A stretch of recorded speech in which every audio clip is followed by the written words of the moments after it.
Hi guys, JustmeNorsky channel here. This time we will going to cook our vegetables. Call it Pinakbet without using cooking oil. First we have here pumpkin or kalabasa, lady fingers or okra, ampalaya or bitter gourd, ang talong, eggplant. I have here bell pepper.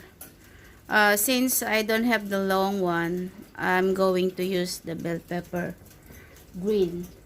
And of course, yung hindi nawawala sa ating pakbet, we need tomato,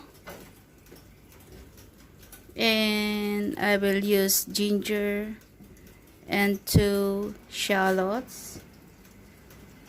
For our toppings, we need dried shrimps.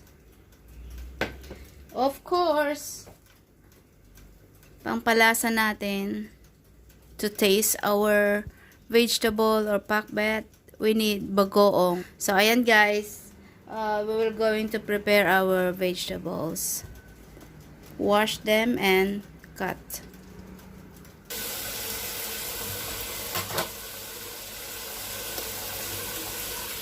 Guys, better to wash all first our vegetables before we will going to cut them. Just remove this one like this. And our ampalaya, we will soak it in water. Also this.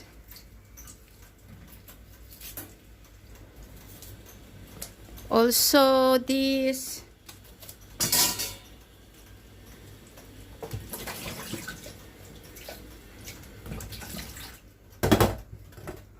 Our kalabasa, we don't need to soak it in water guys, because our lola said the kalabasa, if we soak it or pag binabad natin ang kalabasa, mag-iiba po yung kanyang texture.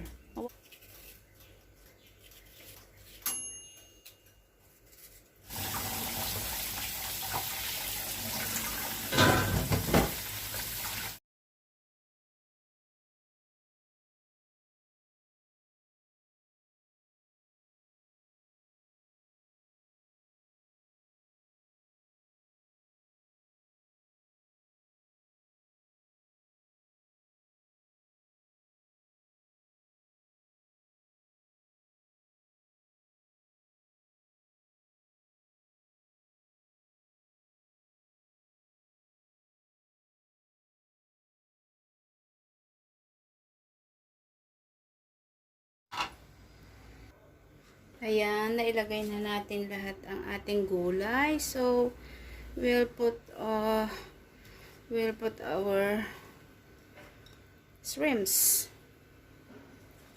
Ayan. Some veggie. Some salt.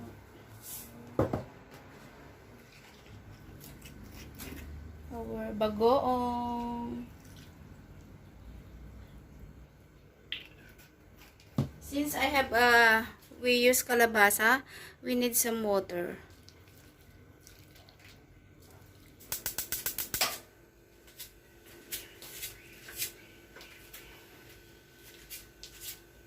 So ayan, hintayin natin kumulo siya, saka natin baliktarin.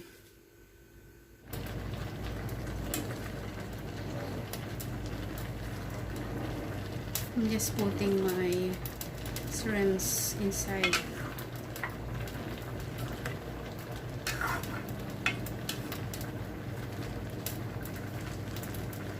Guys, you can use any toppings you want. You can use also chicharon baboy, fried fish, or oven fish.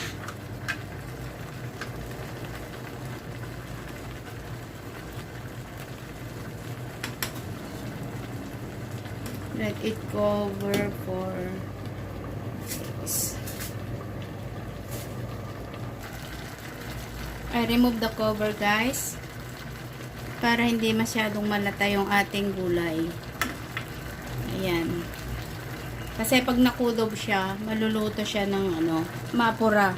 Maapura siyang maluto. So, remove the cover. Cook mo for 2 minutes and our gulay will be ready. So guys, luto na yung ating pumpkin. So, some other vegetable is also ready now. So, this is our pinakbet without oil. Ayan. Yummy. So, this is it, guys.